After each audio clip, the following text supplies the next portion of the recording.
तो hello my beautiful souls family, कैसे हैं आप सभी लोग। आई नो कि आप सभी लोग बहुत ही अच्छे होंगे। आप सभी का वेलकम है मेरी इस प्यारी सी चैनल में सौम्या द डिवाइन सोल। जो कोई भी ये चैनल को सब्सक्राइब नहीं किया है वो ये चैनल को सब्सक्राइब कर लेना, क्योंकि मैं और भी ऐसी टेक्निक्स लेके आने वाली हूँ, और भी ऐसे वीडियोस लेके आने वाली हूँ, और भी ऐसी सक्सेस स्टोरीज लेके आने वाली हूँ जिससे आपको बहुत मज़ा आएगा और आप अपनी वाइब्रेशन में रहोगे और आपकी मैनिफेस्टेशन को जल्द ही पूरा कर दोगे। सो इसलिए सब्सक्राइब कर लेना। सो आज का जो टॉपिक है वो मुझे मेरे क्लाइंट्स के साथ डिस्कशन करने पे पता चला, उनसे ये भी पता चला कि इस टॉपिक पे बहुत कम लोगों ने वीडियोस बनाए हैं, और बनाए भी है तो प्रॉपर्ली नहीं बताया हुआ है। सो इसलिए मैं आज ये टॉपिक को लेके आई हूँ। ये टॉपिक है अलाइनमेंट, यूनिवर्स के साथ अलाइनमेंट। बहुत लोगों को पता भी है, बट इजी वे कौन सा है यूनिवर्स के साथ अलाइन होने का, एंड ये अलाइनमेंट होता क्या है। क्योंकि सब लोग बोलते हैं ना कि यूनिवर्स के साथ वाइब्रेशन में अलाइनमेंट में रहना बहुत ज़रूरी है, तब जाके हमारी विशेष पूरी होगी। सो ये अलाइनमेंट बहुत बड़ा टॉपिक है, बट इसको मैं थोड़ा सा छोटा करके मैं बहुत ईजी वे में आपको समझाना चाहूँगी। सबसे पहले तो देखो, हमारा जो डेली रूटीन होता है ना, हम जो डेली में रहते हैं, वो वाइब्रेशन पूरी अलग होती है। वो वाइब्रेशन में आप देखोगे तो आपको ओवरथिंकिंग आएगा, आप नेगेटिव हो जाओगे, आपके आसपास क्या हो रहा है वो चीज़ों पे आपका बहुत ज़्यादा फोकस जाएगा। कहीं ना कहीं उससे आप अफेक्ट भी हो जाओगे, कहीं ना कहीं आप वो सारी चीज़ें देख के पॉजिटिव भी हो जाओगे, नेगेटिव भी हो जाओगे। बट जब हम लॉ ऑफ अट्रैक्शन की जर्नी में आते हैं, जब हम लॉ ऑफ अट्रैक्शन में सारी विशेस के लिए टेक्निक्स फॉलो करते हैं ना, तो वो टाइम पे आप देखोगे कि कुछ अलग सा माहौल लग रहा है, वो दिन कुछ स्पेशल लग रहा है।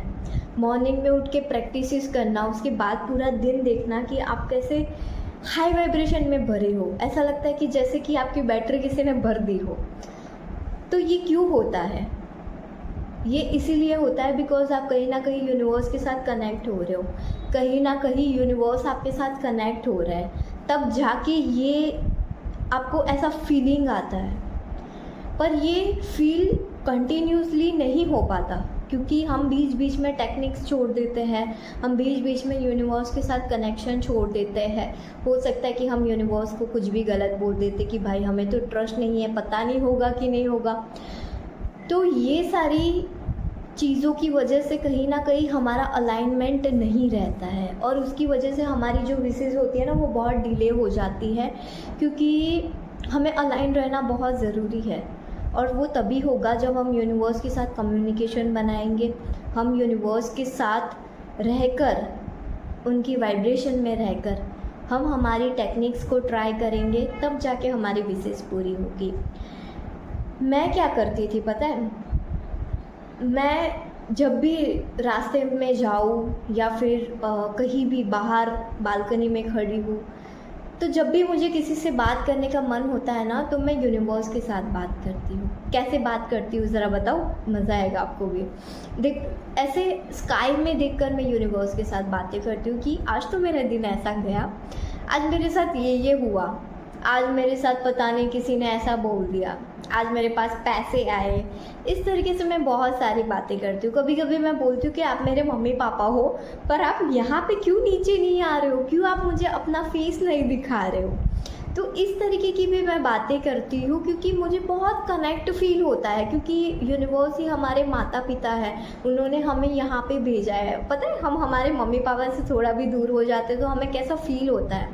तो वैसे ही मुझे यूनिवर्स के साथ वो कनेक्शन फील हो गया, क्योंकि मैं उनसे बातें करती हूँ, उनसे इस तरीके से बातें करती हूँ कि मुझे पता है कि आप देख रहे हो, पर मेरे को समझ में नहीं आ रहा है कि आप क्या बोलना चाह रहे हो, पर आप तो समझ रहे हो ना, तो मेरी ये प्रॉब्लम को सॉल्व कर दो ना। तो इस तरीके से मैं उनसे बातें करती हूँ। ऐसा मैं डेली करती हूँ। जब भी मैं बेडरूम में उठती हूँ, मेरे बेड के पास में ही विंडो है, तो जैसे ही ऐसे मुड़ के मैं देखती हूँ तो मेरे को स्काई दिखता है। कभी कभी मैं मॉर्निंग में उठ के वहाँ पे बैठ के मैं ऊपर आसमान में देखती हूँ, तो मुझे बहुत अच्छा फील लगता है। और कोई भी टेक्निक ना करो ना अलाइनमेंट के लिए, बट इतना कम्युनिकेशन उनके साथ करोगे ना तो भी ऐसा बहुत अलाइनमेंट वाला फील होगा। और जब अलाइनमेंट में हो जाते हैं ना तो हम छोटी छोटी विशेस भी सोचते हैं ना तो तुरंत पूरी हो जाती है। जब अलाइनमेंट में आ जाओगे ना आप, तब आपको ऐसा फील होगा कि जैसे कि आपने सोचा और किसी ने सामने से वही चीज़ बोल दी।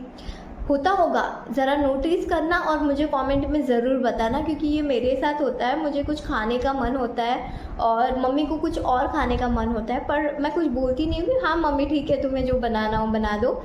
तो एट ए टाइम जब मुझे खाना होता है ना, वो वही बोलते ही काम करते ये बना देते हैं, मैं बोला ठीक है बना दूँ। तो इस तरीके की टेलीपैथी भी हो जाती है। ये तभी होता है जब हम अलाइनमेंट में रहते हैं, हम यूनिवर्स के साथ कम्युनिकेशन बनाते हैं। कुछ अलग एक्स्ट्रा ऑर्डिनरी करने की ज़रूरत नहीं होती है इसके अंदर।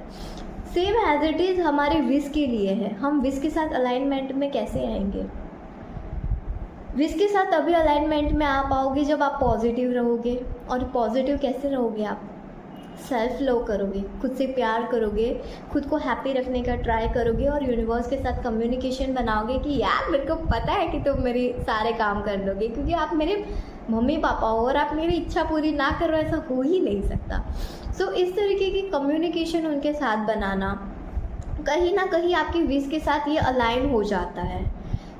जब आप अलाइनमेंट में आते हो ना, तब हम किसी और की सक्सेस स्टोरी सुनते हैं ना, तो हमें ऐसा फील नहीं होता कि इसका तो 3-4 दिन में हो गया, पता नहीं मेरा इतना क्यों टाइम लग रहा है। ऐसे वर्ड्स नहीं निकलेंगे, बल्कि ऐसा होगा कि वाह यार कहीं ना कहीं मेरे साथ भी ऐसा होना है। जब ऐसे फील आ जाएगा ना, तो समझ लो कि आप अलाइनमेंट में आ चुके हो आपकी विश के लिए, और आपकी विशेस पूरी होने वाली है। ये हो सकता है कि जॉब के लिए भी हो, मैरिज के लिए भी हो, हेल्थ के लिए भी हो, क्योंकि बहुत लोगों ने अलग अलग तरीके से अलाइनमेंट के बारे में बताया हुआ था। मैं चाहती थी कि मैं आपको ऐसे प्रॉपरली बताऊं, क्योंकि ईज़िली बताना बहुत आप लोग हैप्पी हो जाओगे कि हाँ इजीली पता चल रहा है ना, क्योंकि ऐसे फिर पूरा दिन दिमाग ख़राब हो जाता है कि अलाइनमेंट क्या है, कैसे करना है, अभी भी नहीं समझ में आया, और वीडियोस ढूंढना है, और भी वीडियोस देखते जाओगे और कन्फ्यूज़न बढ़ेगा कि इसने ये बोला इसने वो बोला। तो इसलिए मैं चाहती थी कि मैं मेरा एक्सपीरियंस बताऊँ कि मैं अलाइनमेंट में कैसे होती हूँ, क्योंकि ये बहुत ईजी वे है अलाइनमेंट में आने का कि यूनिवर्स के साथ कम्युनिकेशन बनाओ और अलाइन हो जाओ। और आपकी विशेस तभी पूरी होती है जब आप अलाइन होते हो। आपको और कोई टेक्निक करने की ज़रूरत नहीं पड़ेगी। अगर आप अलाइन हो गए ना, आप यूनिवर्स के साथ कम्युनिकेशन बना लिया, यूनिवर्स से बातें कर ली ना, तो आपको कोई टेक्निक करने की ज़रूरत नहीं पड़ेगी। और लोग मुझे पूछ रहे थे कि 1-to-1 मैनिफेस्टेशन सेशन है क्या, तो मैं आप लोगों को बता देना चाहूँगी कि अगर बहुत टाइम से आप कोई विश मैनिफेस्ट कर रहे हो पर विश मैनिफेस्ट नहीं हो पा रही है, तो आप मेरे पास 1-to-1 सेशन ले सकते हो। 1-to-1 सेशन में आपको कॉलिंग चाहिए तो कॉलिंग, DM सेशन चाहिए तो DM सेशन, वो मैं आपको प्रोवाइड करूँगी। और उसी बेस पे मैं आपको आपके साथ कम्युनिकेशन करूँगी कि कौन सी टेक्निक कैसे करनी है, कौन सी आपके माइंड में कौन सा रेजिस्टेंस है, तो वो सारी कम्युनिकेशन मैं आपके साथ करूँगी। और जो आपका सबकॉन्शियस माइंड एक्सेप्ट कर सके ना, वैसी टेक्निक मैं आपको प्रोवाइड करूँगी। अगर किसी को 1-to-1 सेशन लेना है तो आप मेरे साथ मैं नीचे नंबर दे रही हूँ, तो आप वहाँ पे मैसेज करके व्हाट्सएप पे मेरे पास डिटेल्स दे सकते हो। मैं आगे का आपको कॉलिंग टाइम भी प्रोवाइड कर सकूँगी। एंड अगर किसी को मोटिवेशनल रहना है, किसी को थोड़ा बहुत गाइडेंस चाहिए, तो मैंने ग्रुप का लिंक भी दिया हुआ है, तो आप ग्रुप में ज्वाइन हो सकते हो ताकि आप थोड़ा बहुत मोटिवेशन रहो। वहाँ पे भी बहुत लोग क्वेश्चंस पूछते हैं, मैं उनको आंसर्स भी देती हूँ और बहुत मज़ा आता है। और जब हम ग्रुप में होते हैं ना, तब ग्रुप के जो वाइब्रेशंस होती है ना, वो पूरी अलग होती है और कहीं ना कहीं मैनिफेस्टेशन में हमें हेल्प करती है। और अगर किसी को रूटीन में रहना है, सेल्फ लव में रहना बहुत ज़रूरी होता है, और सेल्फ लव में तभी रह पाते जब हम प्रॉपरली कोई रूटीन फॉलो करते हैं। तो आप अगर चाहो तो मेरा पावरफुल रूटीन बुक भी ले सकते हो। बहुत लोगों ने उसको लिया है और उनकी लाइफ में चेंजेस उनको दिखे हैं। सो आप चाहो तो मेरा पावरफुल रूटीन बुक भी परचेज़ कर सकते हो। जो भी डिटेल्स है आपको व्हाट्सएप पे मिल जाएगी, तो आप डायरेक्टली व्हाट्सएप पे मैसेज करके मेरे पास डिटेल्स ले लेना। एंड अगर किसी को कोई भी डाउट है तो आप मुझे कमेंट सेक्शन में भी पूछ सकते हो कि मुझे ये डाउट है या एनीथिंग, तो मैं आपको आंसर दे दूँगी। So thank you so much everyone. मेरी ये चैनल को सब्सक्राइब कर लेना। Thank you.